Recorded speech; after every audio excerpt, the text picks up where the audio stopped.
Como vimos na introdução, vamos construir aí. Como é que a gente vai fazer essa construção dos anagramas que servem?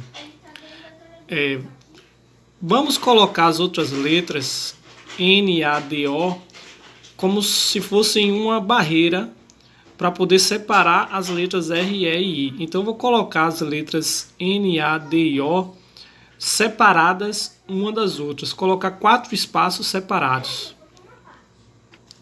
Aí, coloquei 4 espaços separados.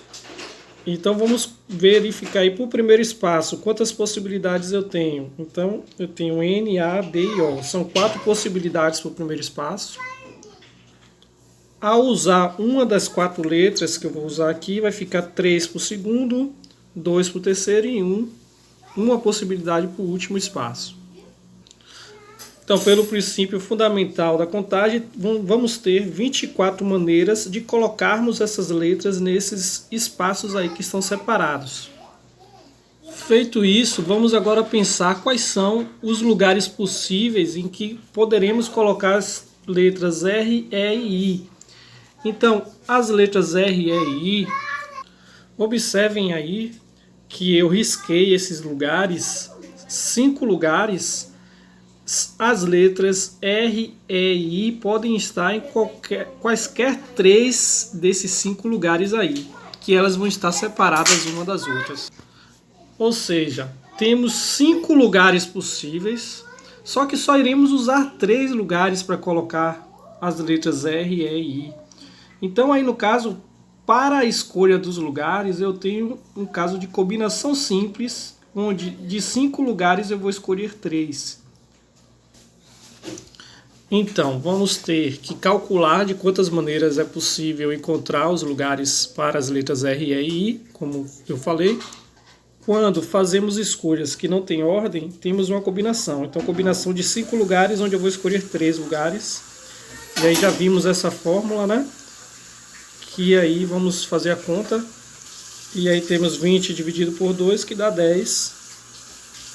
Então, vamos repetir, ó.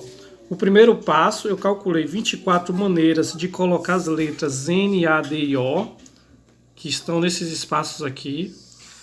10 maneiras para escolher os lugares em que as letras R, E e I vão estar. E agora, vamos escolher os 3 lugares. A partir do momento que a gente escolhe os 3 lugares, a gente vai colocar as letras. Então, já escolhemos os 3 lugares, que são 10 maneiras para a escolha dos 3 lugares. Agora eu vou colocar as letras R, E e I. Para o primeiro lugar eu tenho 3 possibilidades, que são 3 letras. Coloquei uma letra que ficou 2 letras e uma letra para o último lugar. Ou seja, temos 6 maneiras aí para colocar as letras R, E e I. Agora vamos observar que nós fizemos uma construção com 3 ações. Ações independentes, onde o número de ações de uma opção independe da escolha realizada na anterior, certo? Então foram 3 ações. Para a primeira ação, que foi colocar as letras N, A, D, O, eu tive 24 maneiras de fazer isso. 10 maneiras para escolher os lugares que as outras 3 iam ficar. E por último, 6 maneiras para colocar essas letras. Logo, resolvendo aí, temos a resposta 1440. Então, são 1400 anagramas que servem nessa condição solicitada, né? Essa é a resposta. Não, essa não é a resposta, porque 1440 não é probabilidade, é a quantidade de anagramas que servem. A probabilidade é a quantidade de anagramas que servem sobre o total de anagramas, que seria a quantidade de elementos do espaço amostral. Ou seja, a notação que nós usamos é de N de ômega, a quantidade de anagramas possíveis no sorteio. Que como são 7 letras, então não tem segredo. Existem 7 fatoriais permutações para essas letras. Então a conta 7 vezes 6 vezes 5 vezes 4 vezes 3 vezes 2 vezes 1, que dá 5040.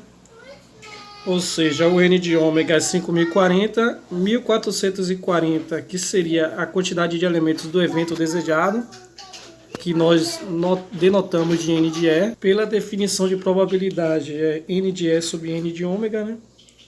Que é bem intuitivo, porque é a quantidade de casos desejados sobre a quantidade de casos possíveis.